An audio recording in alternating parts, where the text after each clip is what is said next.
works with us. For us, with us. No, actually, we work for him. Yeah, we do. That's the truth. That is we the work truth. for him. So his name, we nicknamed him Charlie. Mm-hmm. We don't know what he looks like. Nope, he's always on Always on. a It just speaker. says. It just A says speaker. J.I. Who knows on what? his Who thing. knows what he does, where he is at any time? Yeah. He could be out of the country at the moment. We have no idea where No he clue. is. Huh? Wasn't he here with the baby? Emily. Shh. What? It's more fun to do it the other way. He was here yesterday with the baby. Yes. Very very cute Dad. baby, and the baby is No, getting so big. Where? Can you not What? keep Charlie's anonymity? Okay. We like it that way. Elizabeth's in the house. I guess I'm getting yelled at. Yeah, over he here. is.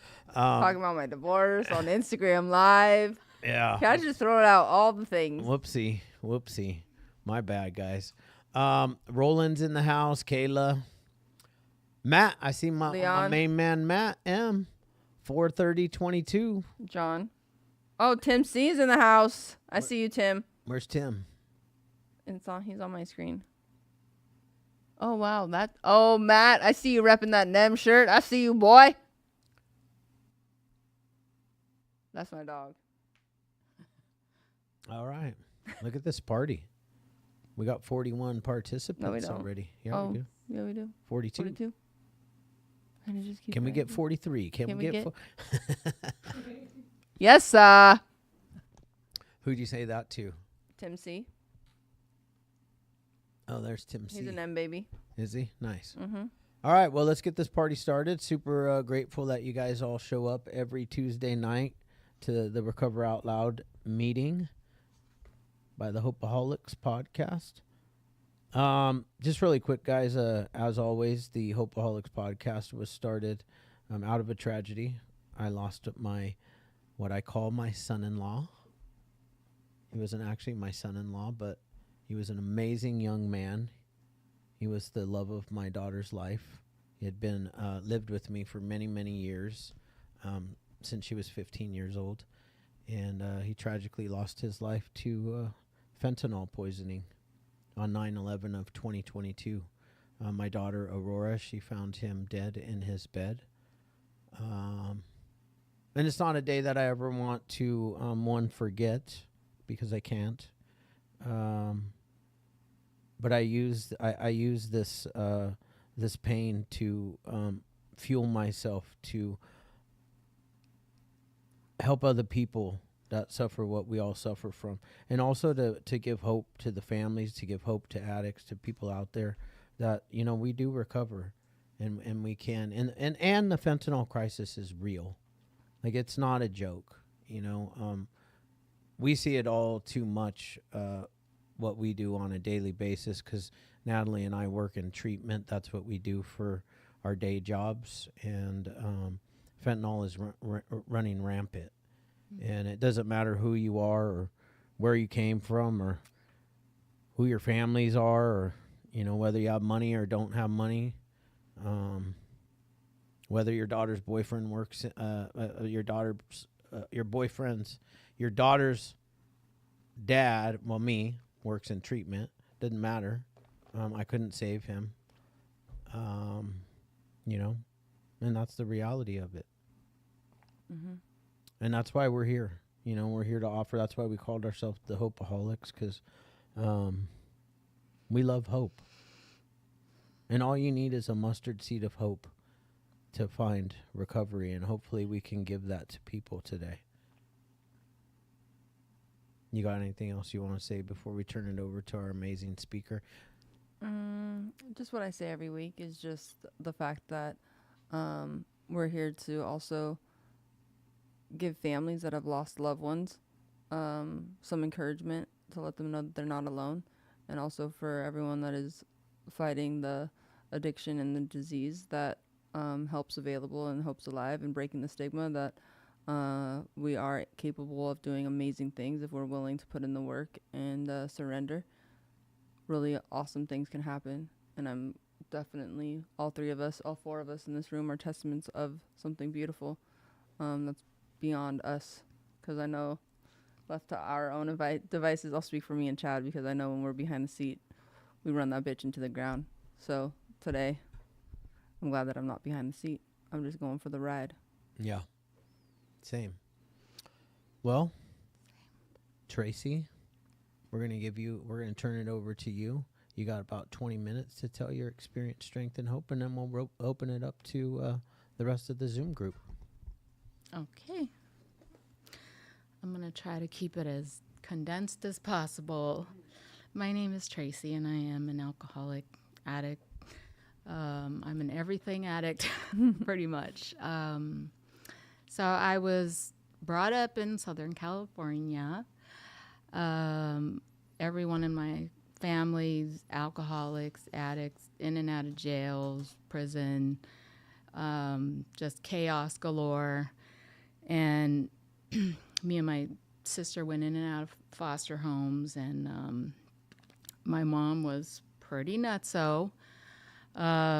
Set the house on fire, and which is how my sister and I ended up in foster homes. But back in the 70s, you can get your kids back even if you try to kill them. So, yeah, I went through the first 11 years of my life through horrific violence in my home. My alcoholic stepdad beating my mother constantly, and my mother was either in jail or in the hospital, or just gone. You know, she'd go on binges. She was a really elaborate liar, my mother. I mean, she wouldn't pick me up from school. I remember one time she tells me that she hit a lady on a bicycle. And, I mean, she went into detail and everything. And I remember being a kid and looking in the car for the blood. I mean, she said she had to put the lady in the back seat, take her to the hospital, all of these.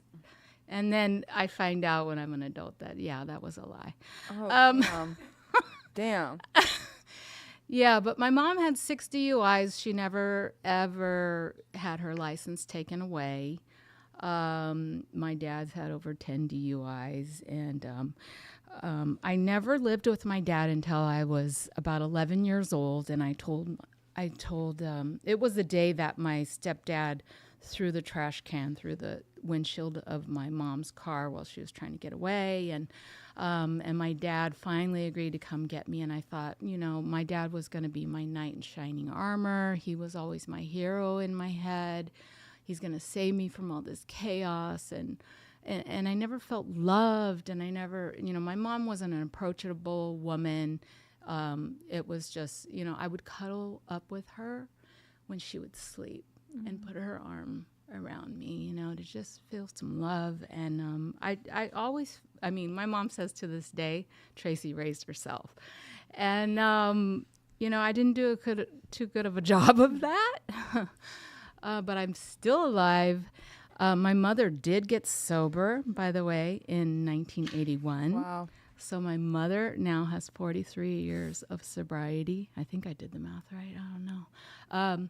And she and I are the only ones who are sober in our entire family. Most of them have died. 3 of them did off themselves.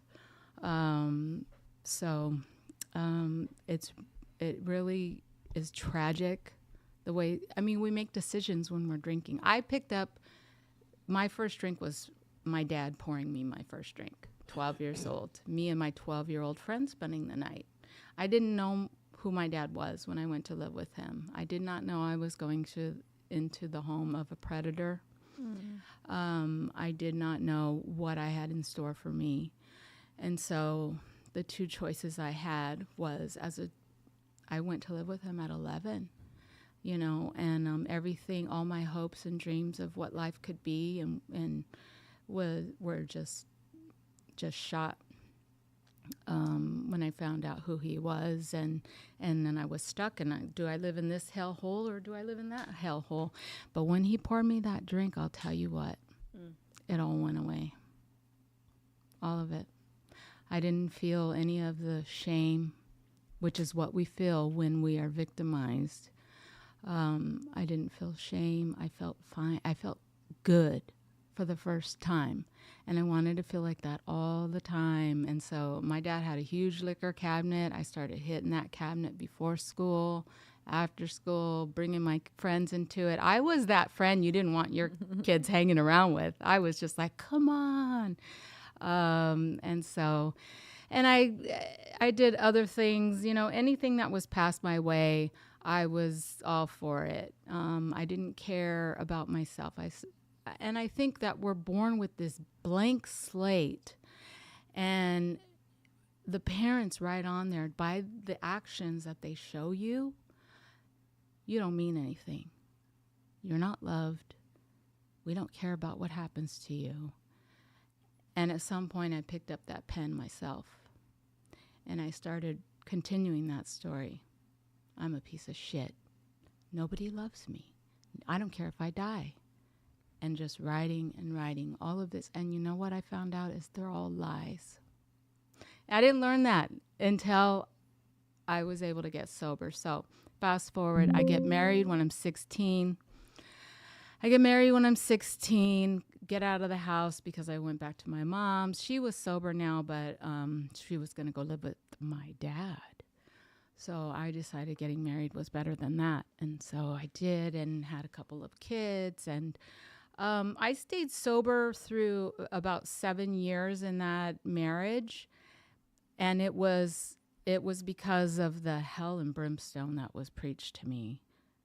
He got me involved in this cult, and you're going to go to hell. And, and so I call that spiritual abuse. Yeah. He did a lot of spiritual abuse and a lot of brainwashing of things that weren't true of my God. Like it wasn't a God of grace and love and any of that. And I never had any background of power greater than myself or God. So I believed it all. And then I grew up. I was married to him for 10 years, and I grew up through this, and I started getting a mind of my own and thinking, I don't want this. If this is what God is about, I don't want any part of it. And so I rebelled because he was much older than me, so he was kind of like a dad figure. And so I rebelled and went off the deep end, and I, just doing, hog wild crazy, moving around, going to places where I shouldn't be, ending up in places where I shouldn't be, situations that happened to me. One time I was, I was taken out of a bar, and, I had told all my friends, I'm fine. And all my friends left me. And then I wake up, and then the next morning, this was at my daughter's dance convention. I was supposed to get her ready in the morning. Dance, full makeup, full glam, all of it. And I was waking up in somebody else's hotel room and crying and not knowing, but having a flashback of what had happened. And I collapsed in the hotel floor in the hallway, and the cops were called, and down to the rape crisis center I go. Talk about incomprehensible demoralization. I was so ashamed of myself, and I had to call my husband, and he had to come and get me from the rape crisis center. Detectives on the scene saw the cameras that 2 guys took me out of the bar, just drug me down the hall. And I can't take any of that shit back because I wasn't there for my daughter the next day. And everybody knew. All the dance moms knew, all the kids knew. And I cried and said, I can't drink. I'll never drink again. This was 2007. I said, I'll never drink again. I can't drink anymore. That's the problem. So I decided, my mom went to Alcoholics Anonymous. Maybe I'll try that, because I really didn't want that to happen. It's not that I wanted to quit drinking. I knew drinking was a problem, but I think I just wanted the consequences to go away. I wanted everyone to be happy with me. Nobody's pissed off, and Tracy's not, being that mom that doesn't show up for her kids. I never wanted to be like my mom, and that was part of my problem too, is that comparison thing of my mom. Well, I haven't had a DUI. I must not be an alcoholic. I haven't had a DUI. I don't piss on the seat of my car like my mom did, you know. I don't do this. I don't make my kids clean up my vomit like my mom did, you know. So, I mean, to me, I minimized, you know, it was that minimized, justifying, rationalizing all my behaviors to make it okay for me to keep drinking. And that's what, I mean, that's the mind of an alcoholic. I mean, it takes what it takes to get us where we got to be. And that's what they said. And for me, that was true. I went to Alcoholics Anonymous in 2007, and my therapist told me that I should. So I'm like, great, one more thing I got to do. Great. So I went, and I'll tell you what, I didn't feel welcome that meeting. I didn't. And my thought was, why'd I even come?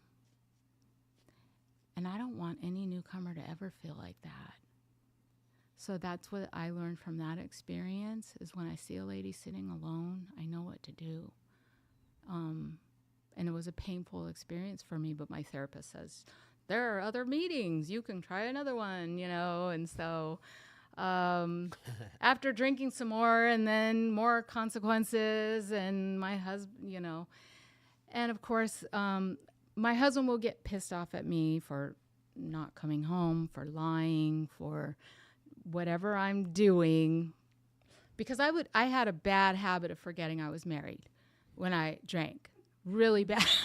I mean, you know, I was trying to live out my 20s, you know, and it didn't really work with being committed. So, my husband he'd be pissed off a lot. And then I would tell him things like, I don't love you anymore.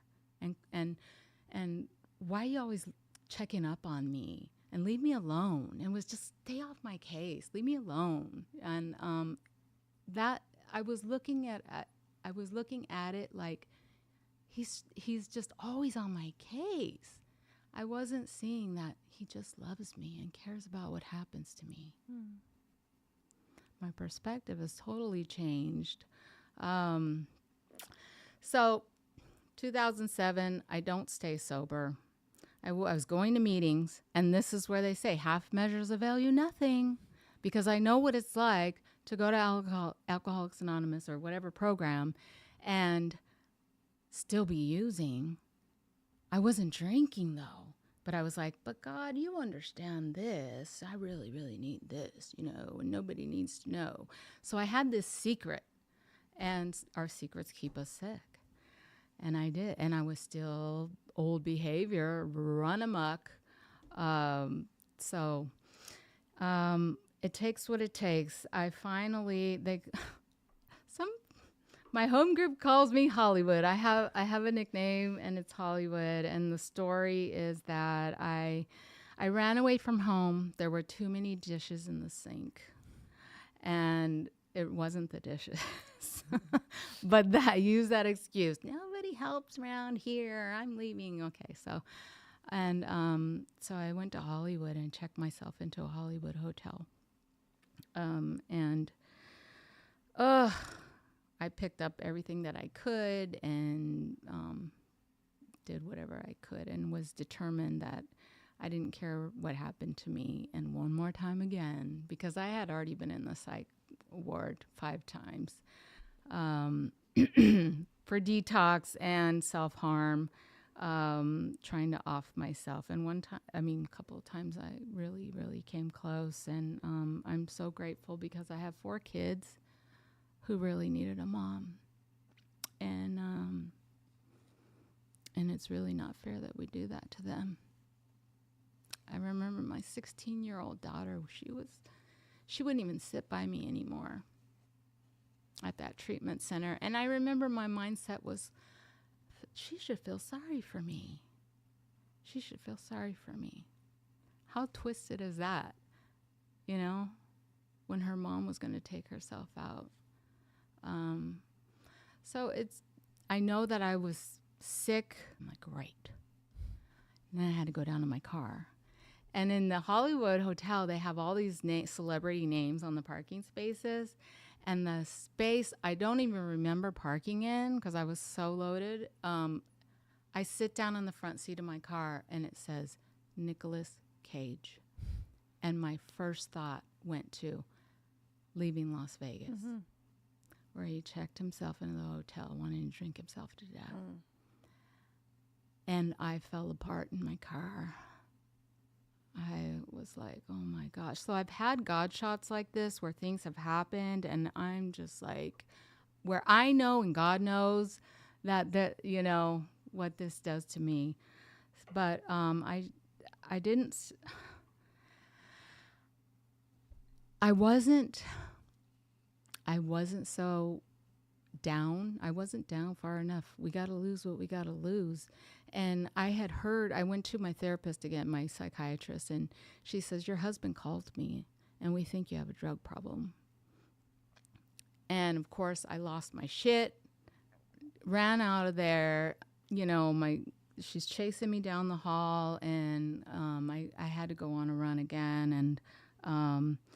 And this time I was going to do everything. And sure enough, I did. But I was driving in my car, and a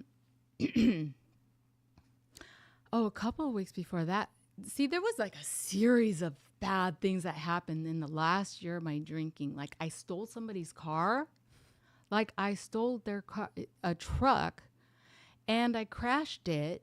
And I'm driving, I blew out the tire and I'm driving down. And this time I was in Dana Point. I didn't even know where I was. My cell phone's dead. And I'm just like, I'm a PTA mom.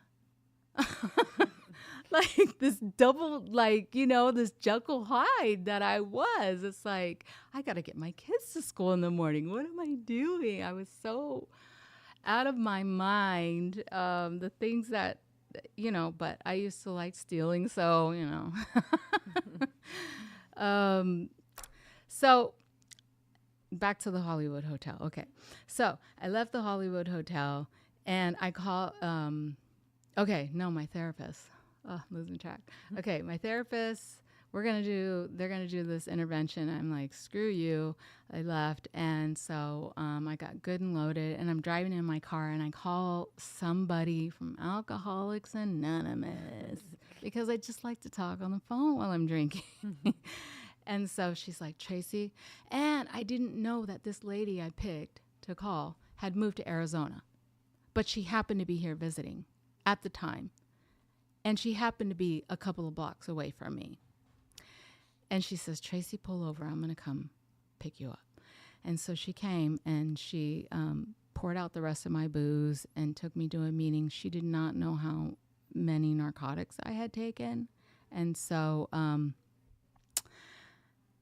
there was an old timer there at the meeting. And she says to the lady, she goes, you need to get her to a hospital. I see death in her eyes. And so they took me to Charter Oak. And it was there that mid-sentence, they said I was smoking, and mid-sentence, I just quit breathing and fell over. And the next thing I remember is the paramedic. I was inside my body at the time, and the paramedic kept checking my eyes. And when he would do that, I would see him, and I wanted to tell him that I was okay, but my body was totally unresponsive. And it was like I was at peace. I was completely at peace, yet there was chaos all around me. And they were doing CPR. And the next thing I remember is being on the gurney, and I was in this black space, and there was just like a light coming in and saying, you need to choose whether to stay or to go. It was like so strong inside my spirit person, like there's a choice that you have here. And then I felt the cold pipe go down my throat, and that's the last thing I remember. So I was in a coma. I was on life support. I was not expected to have survived. I was having liver and kidney failure. And my husband had to come to the hospital doing the walk of shame because he gets the call once again. He was getting calls from my friends all the time. You got to come get her. You got to come get her. Well, this time, yeah. So he took a picture of me on life support, and that's the first thing he showed me when I woke up. But I woke up to my 19-year-old daughter holding my hand, the same daughter that was pissed off at me before. And she was just crying and saying, I can't do this with you anymore, Mom. I can't, you need to get some help. And my husband was saying, you can't come home. You need to get some help. So the gig was up. And it's funny, a little part of me was just like, I'm okay. But I knew I'd be homeless. So I agreed to go. And I actually went to Pacific Hills Treatment Center back in June. I'll never forget it, June 2nd of 2010.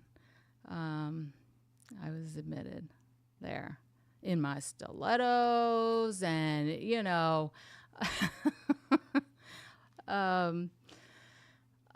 but I'd like to say that I stayed sober since then. I came out, I was sober for 2 months, and I picked up again. This time it was a bottle of Robitussin DM because it was the only thing in the house. And I thought I was okay because I was going to meetings. And meetings don't keep you sober. Nope. It was enough to scare the living shit out of me because I thought I would never pick up again after having one foot in the grave, dude. I mean, I'm like, my bottom's dead. I guess it's dead. And it really scared me. And when I sobered up from that, because it was a 3-day freaking hallucination wild ride. When I sobered up from that, I said, I'm going to count this day, my sobriety date. And I asked Wendy.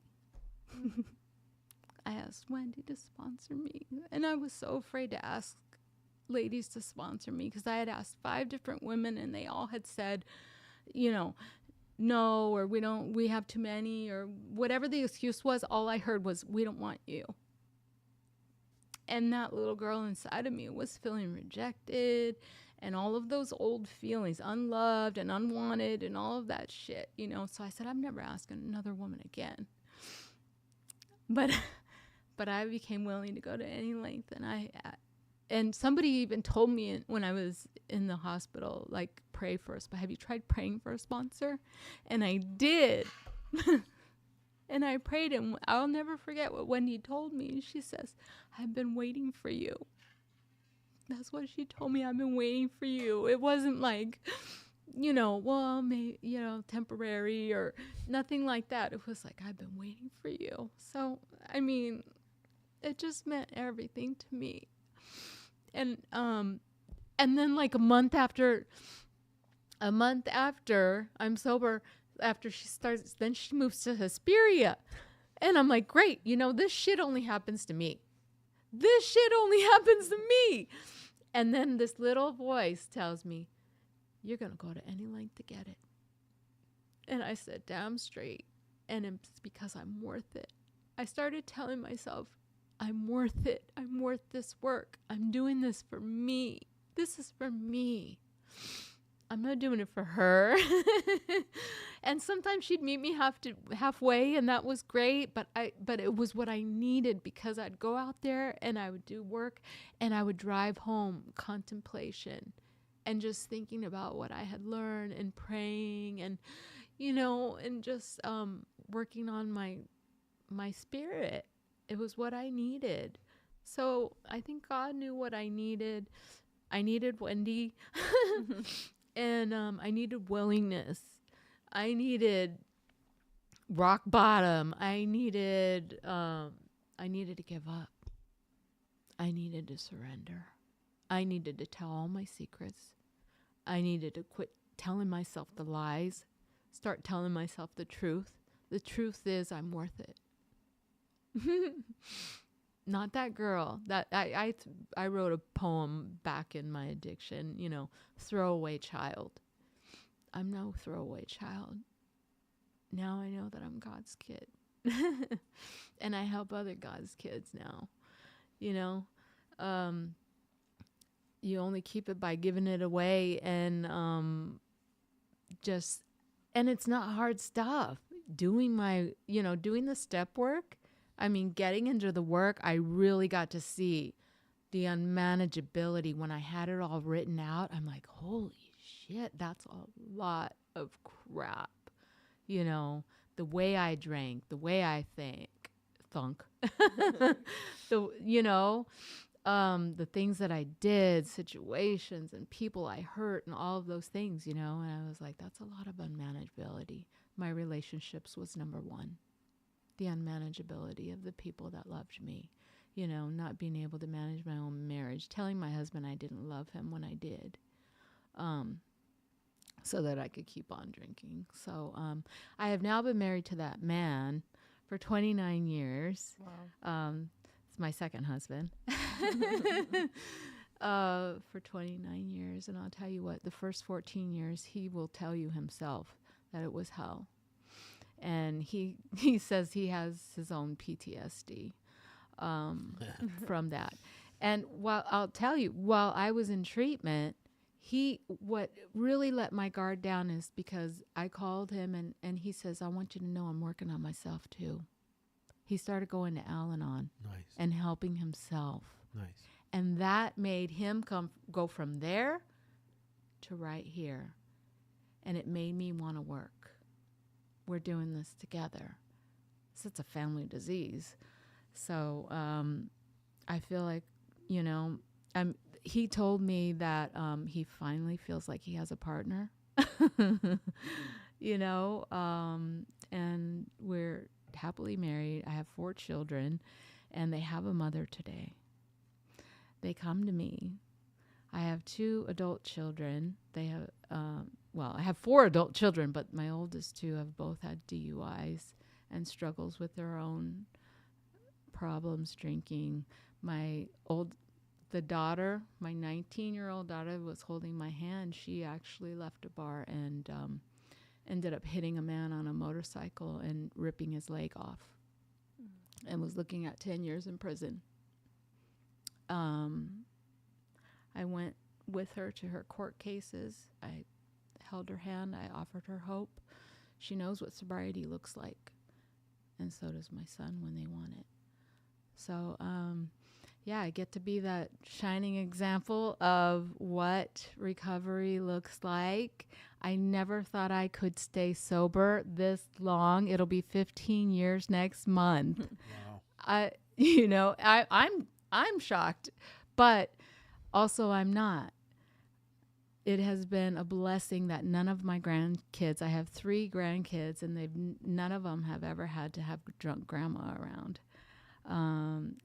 And they share with me stuff too. My 17-year-old grandson, I'm the one who he comes to for advice. And I could have missed all of it. I could have missed all of this. 1 minute? Woo! Well, I sponsor women today and offer hope. It's called the Hopeaholics. Hold on, pain ends. It doesn't mean that you're not ever going to have any pain, because the Lord knows I have had lots of pain, but I've been able to stay sober through it with the help of my recovery family. I hold on, and they've showed up at my door when my best friend killed himself. Alcoholics Anonymous was at my front door, seeing how I wasn't okay. You can be not okay and still stay sober. Yeah.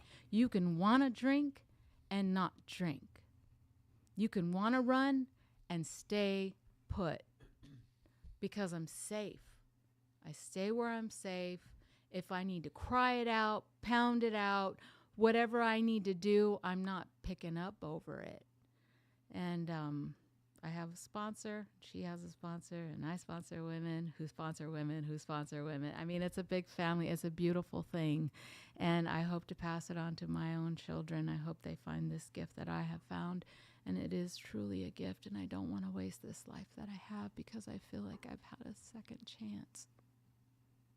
I have a second chance.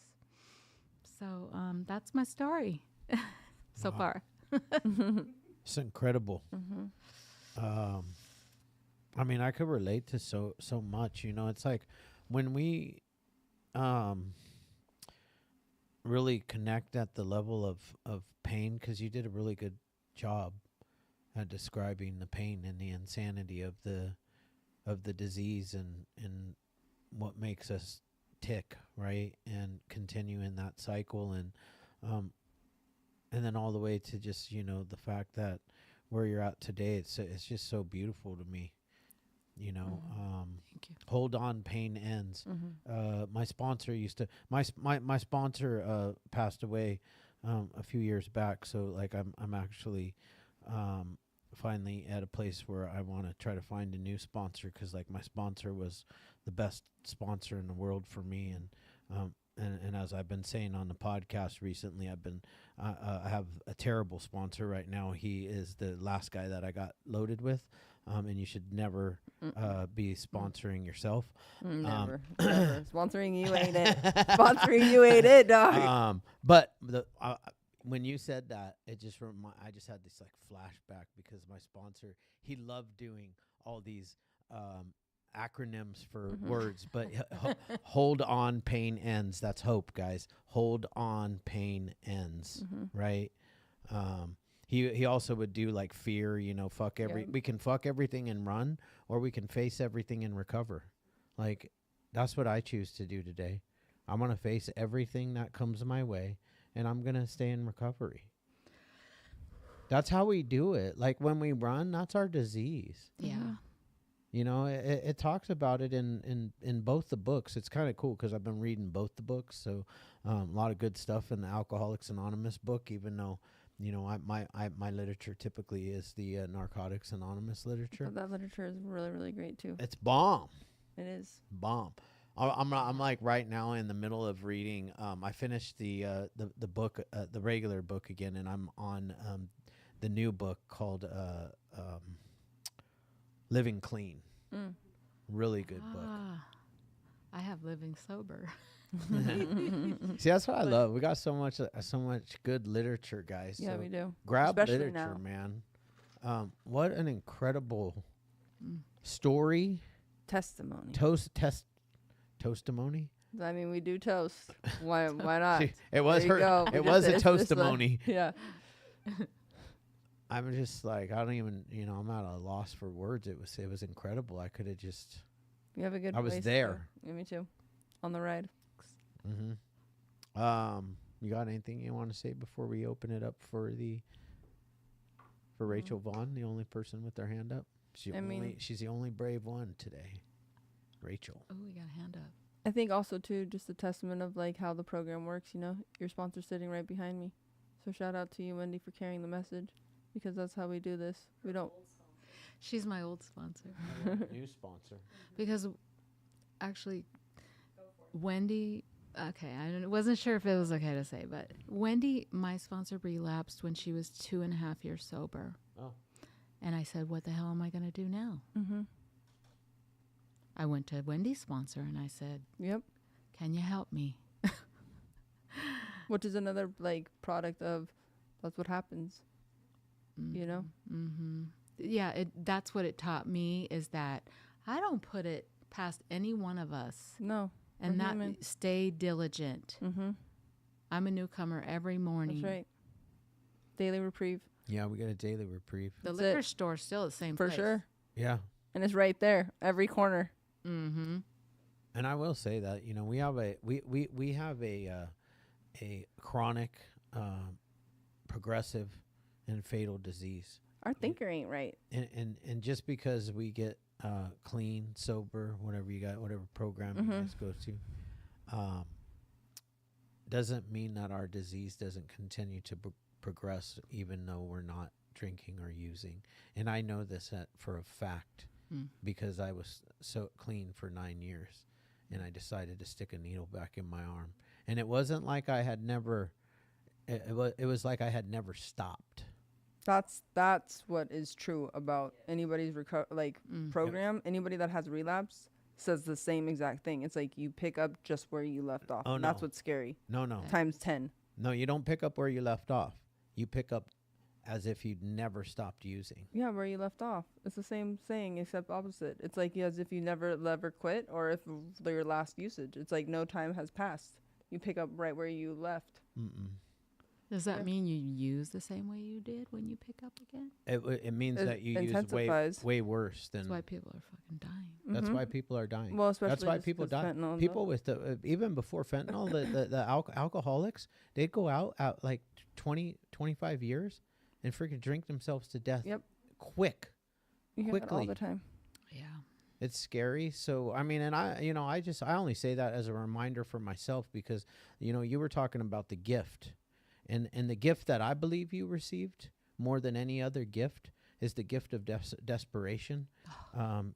Because that gift of desperation keeps that willingness going that we need. Because, I have to wake up every day and be willing to Put in the work. Open the book. And I think there's a healthy amount of fear. Yes, there is. Just like I don't want. I don't have wanna it all lose it. together. Totally. And guess what? Nobody does. No one does. Got a lot of ladies' hands up, and this is exciting for me tonight. There's only one gentleman just crowning himself right there in the middle of all the ladies. But hey, Jesse, we love you, man. We love you, bro. So we'll let you go. Rachel. After Rachel, Jennifer, and April.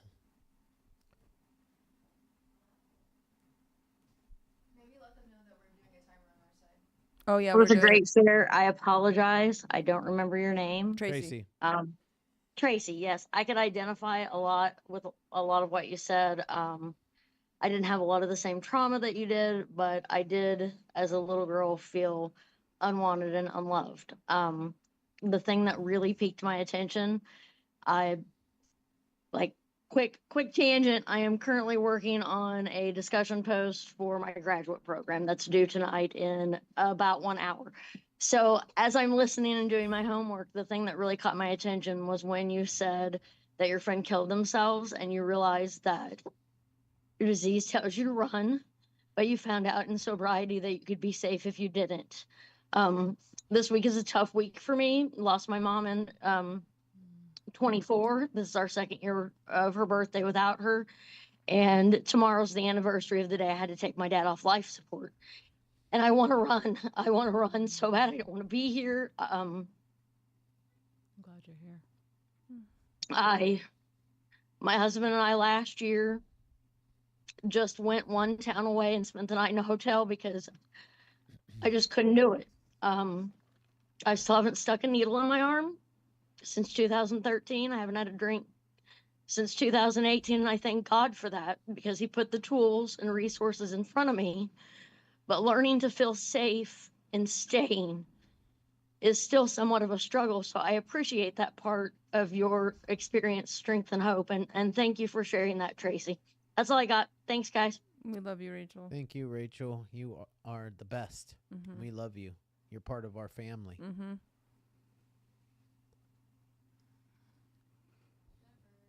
Jennifer. Oh, it's Jennifer. I see Jennifer. Hi, Jennifer. Hi, how are you guys tonight? Good. Excellent. Tracy, that was a beautiful share. I have a guest with me that would like to speak. And since we're on my phone, I thought that I would raise my hand to give Scott, who is my boyfriend, an opportunity to address everybody. So here you go. Cool. Hi. I've watched a few of your episodes because of Jen, especially the one that she was involved in.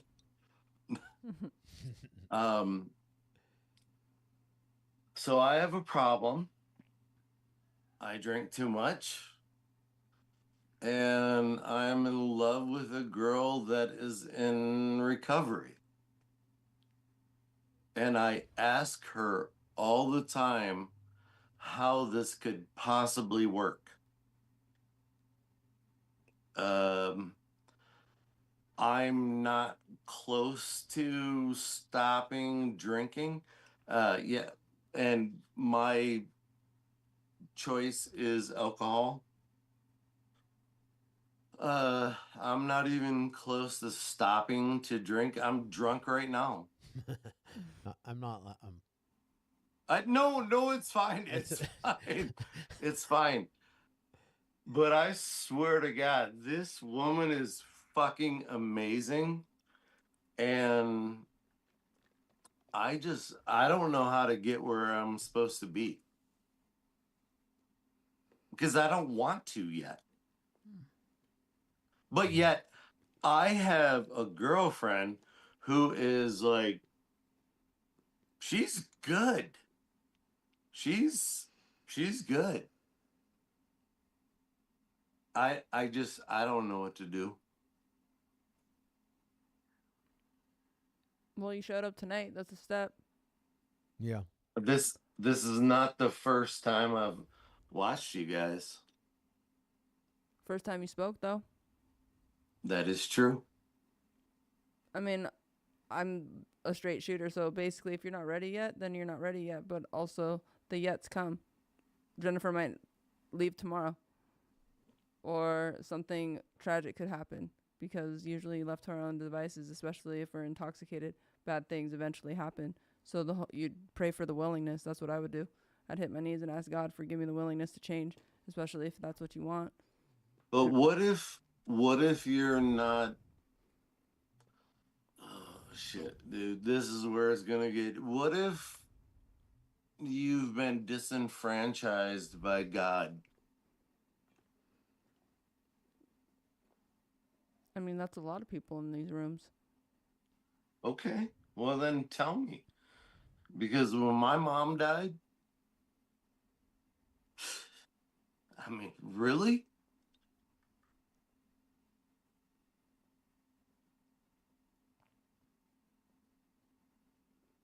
I mean, you gotta have a mustard. Chuck's got it right there. You guys gotta have a mustard seed of hope, man. That's all you need. Just a little mustard seed. Oh shit. There. Do you know? Have you seen that? It's on the wall. It's on my wall in the kitchen. So the seed is already here. It's already there. He needed to hear this. He needed to hear this from you. I can't say it, but he can hear it from you. Yeah. There you go. You know, my suggestion is just saying not much different than Natalie's. Just, pray. Just put a little prayer out. And I will say this, we'll be here when you're ready. Like, we'll always be here. These rooms will always be here, Waiting. And when you're ready and you want to get help, we'll definitely help you. You'll know where to go. It's 110%. That's right. Thank you. Yeah, Thank you. Thank you, Jennifer. All right, April. She got herself a little framey frame. Yeah, she does. Hello, everybody. Hi, April. Hi, April. Hi, my name is April, and I'm here because I really have to share tonight, and I want to be super brave. I didn't want to do this, so I'm gonna. I drank yesterday. I broke completely down. I'm living on the streets. I literally am facing a felony for fighting off a grown man that was attacking me in front of my kid. And I won't get into all the drama because that's not why I'm here. But my main purpose in even doing this is because I wasn't going to. And that's scary as shit. I don't want to be the person that doesn't say the truth about where I'm at in my recovery because I don't want to die. I'm already scared enough being outside. I like stay awake. So I'm stupid. So I like walk around, listen to music, and kind of dance and like mind my business and like hang out in stairwells and like it rained really bad in Rhode Island the last couple of days. So I was like, damn, what am I gonna do? So I would just charge my phone and kind of stay in stairwells and had a little bit of money, so I'd buy some food and stuff. But I just want to say to anybody listening, like, I literally had a lot of time, okay?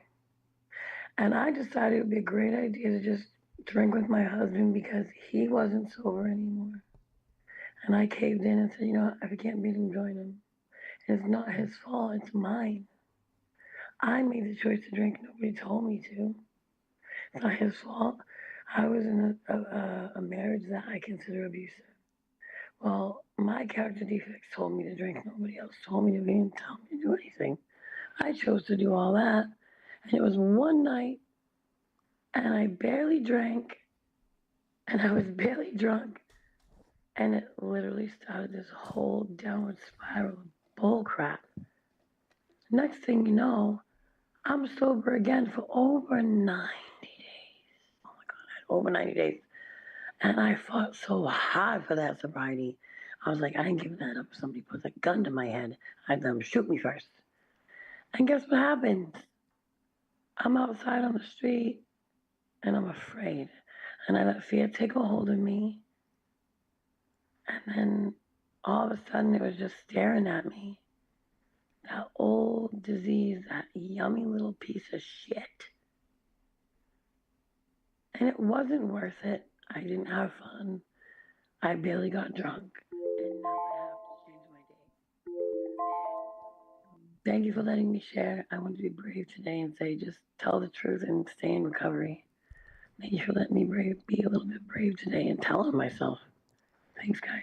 Thank you, April. And if you need anything, you can always DM us at the Hopeaholics Instagram.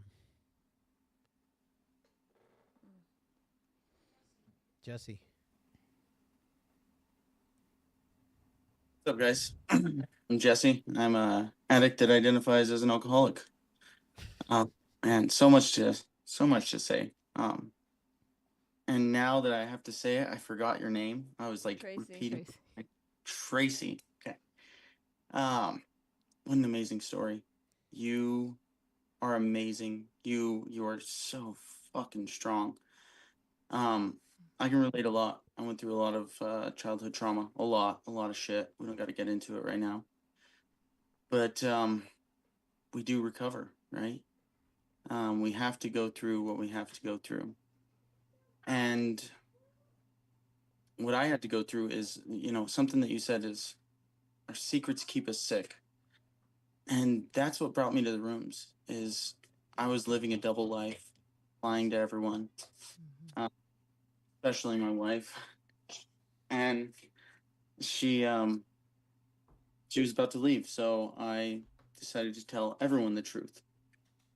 And thank God I did, because the truth saved my life and it really set me free.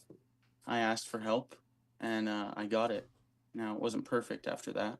There were some relapses along the way. But as you can see, now I have a son that is, he's never seen me drunk.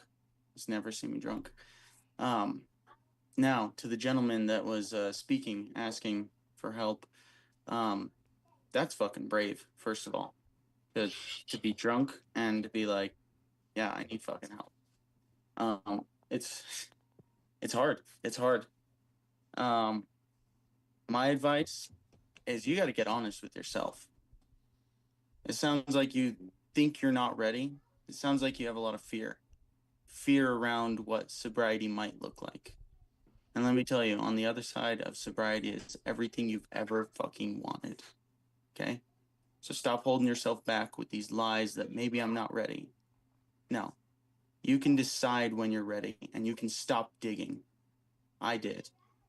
So if you need help, like I put my number in the chat. Just give me a call. I'm not local, but hey, it's someone that you don't know, that you don't have to see in person, that you could talk to.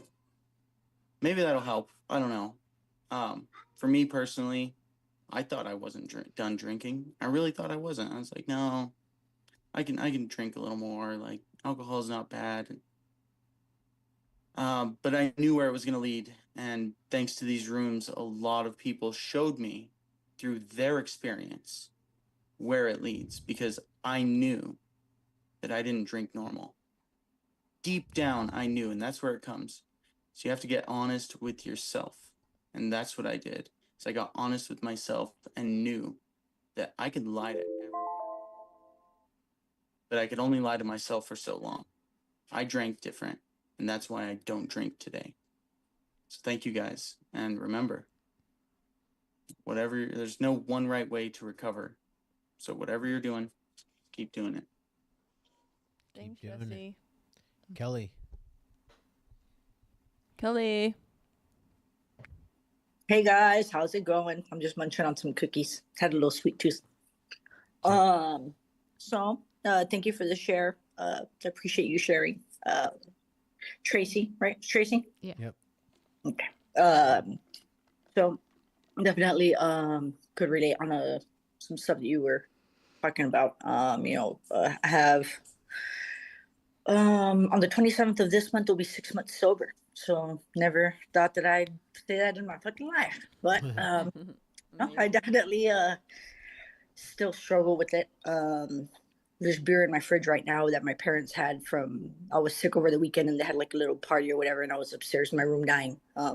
But I took that as a blessing, because otherwise I probably would have wanted a drink. So I came down with a little cold. I'm fighting that off now, but didn't make it to church on Sunday because I was feeling under the weather. But tried my best to, I caught it online. No, I did like an online sermon church thing. So did the next best thing. I've been dealing with my friend passing. I went to his funeral last week. So kind of dealing with that. Been speaking to some ladies in this, that I met through this group here that I'm grateful to have met, and, just trying to keep my head above water right now and just, just kind of do what I'm doing, I guess. Seems to be working. I've been going to therapy still with the VA and stuff. Been reading my Bible every day, been praying, thanking God every morning. That's the first thing I do still. So then take my little pug out to go to the restroom. We both stretch, do our little morning routine, and go out for the day. And today we took a little walk around the park, and it was a really good day for us today. So I got out and just got the body moving to kind of get my body out from being stuck in, from being sick and stuff. So this whole road to sobriety is very tricky for me, because I'm not too sure as to like I know that it's recovery is not like a linear path, right? So I'm very fortunate to have not relapsed as of yet. Hopefully it doesn't happen, but I'm the type of person that I'm always kind of waiting for the other foot to drop. But now I know God has my back now, so I'm like, bring it on. So still keeping up my faith and still just kind of hanging in there, just trying to not let the negativity that I'm around here in my house bring me down, and just trying to figure life out still fairly young. So gonna go ahead and just leave you guys with that. Thank you guys for letting me share. I appreciate your time, Tracy, and thank you for hopping on here with us. Thank you, Kelly. Love it. We got Vaughn, and then Joe B. Joe B will be closing us out. You're going to take us home. Vaughn, how's it going, my friend? It's going absolutely amazing. How is everyone doing? Amazing. Love to hear it. Wow, so much strength and resilience in your share tonight, Tracy. I absolutely love the raw power and vulnerability in your share. You've come so far from what sounds like the true literal depths of hell. And to hear how confident and how strong you are in your recovery today is so inspiring.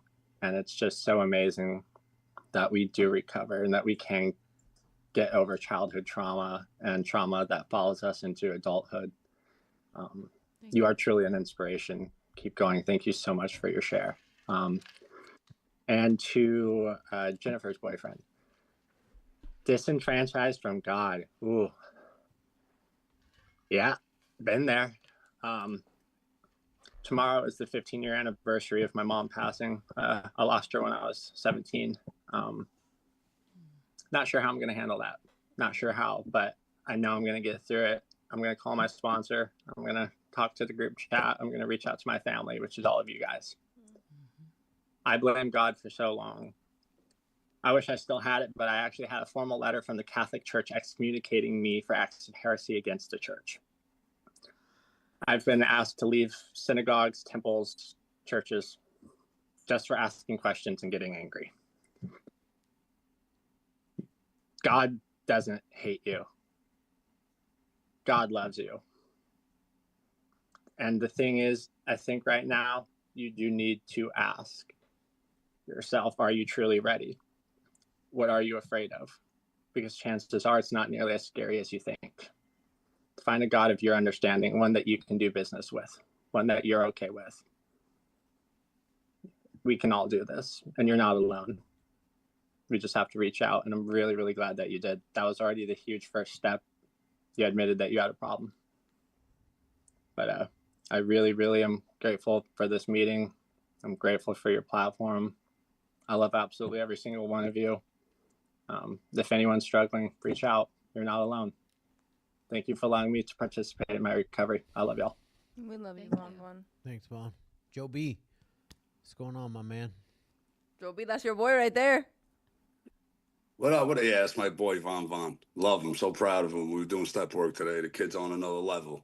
I wasn't. Hello, everybody. Good evening, Joe, alcoholic addict. I wasn't going to speak tonight, but I wanted to talk to Jennifer's iPhone's boyfriend. I just hope he's listening. I get it with the misunderstanding of God. That's basically what it is, right? We just don't understand him. God is not avoiding you, if you will. He's not punishing you. He's there. You got to seek him. You got to look for him, right? Your mom died. That sucks. It really does. God could have made the world where no one dies, or we don't feel pain when someone dies. But on the flip side is if we don't feel pain when someone dies, that means we don't know what love is either. We would have never loved them.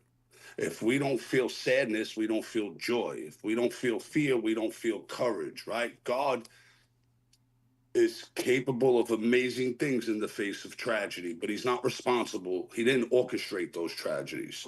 And here's another thing. All the people that followed God, Jesus specifically, they were all like us. Every single one of us. Mary Magdalene was a prostitute and a whore. Simon was a contract killer. You know, Matthew was like a loan shark. So every single person that Jesus accepted into his life were all like us. Only the sick need healing, not the healthy. So don't give up. He's there. He's waiting for you. He's not going to do it for you. Nobody can. But he's going to help you. He's going to guide you. He's going to show you. And that's what he does. You know, I seen something recently that said Jesus turns men or people. Jesus turns people into who they aren't. And it's amazing. Like every single one of us was a piece of shit at one point, bro. You're not the only one. At least you came into an AA meeting and said, guess what, guys, I'm wrecked. And I don't know if I want to quit drinking. That's more honesty than I've heard from people with 10 years. So it's probably not going to be tomorrow. It's probably not even going to be next week. But it's going to be. You're still here. He didn't kill you. You're still here. Right? So when you're ready, just know that that's the alternative. Drinking, drugging is not the alternative. This is the alternative. You'll get it when you get it. Don't be hard on yourself because there's millions of people that can't get it. At least you know it's available. And that's a good thing. There's an open door.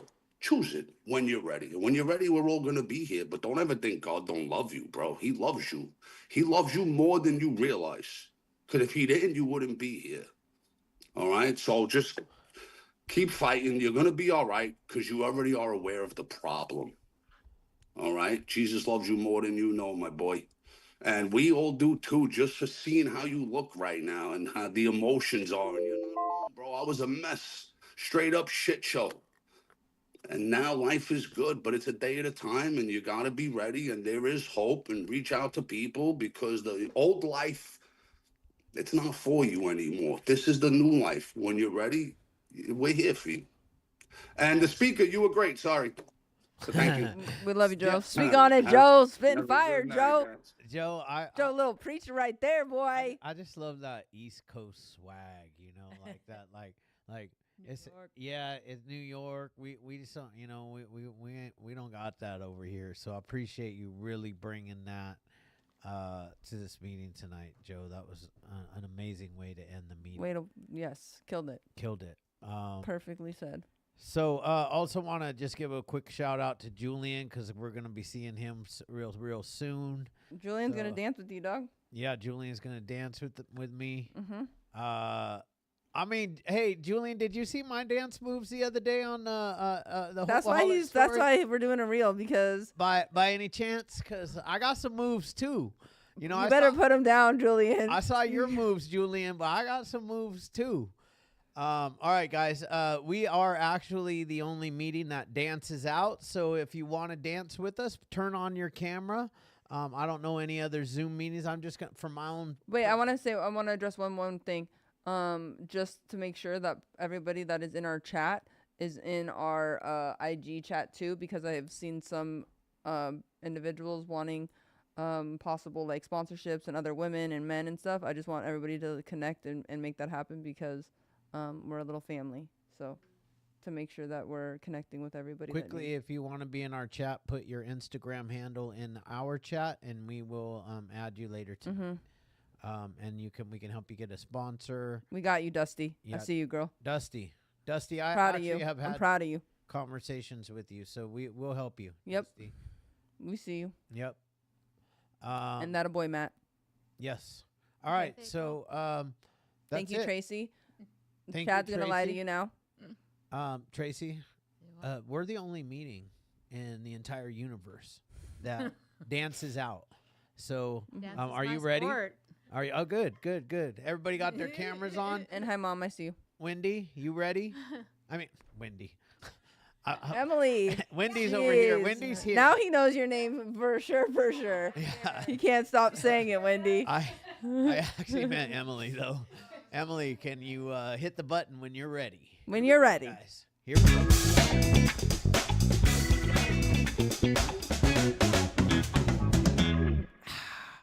God, grant me the serenity to accept things I cannot change, the courage to change the things I can, and the wisdom to know the difference. Amen. See you guys next week. We love you guys. Woo! Bye, Mom. Thank you, everyone. What an incredible meeting. So good.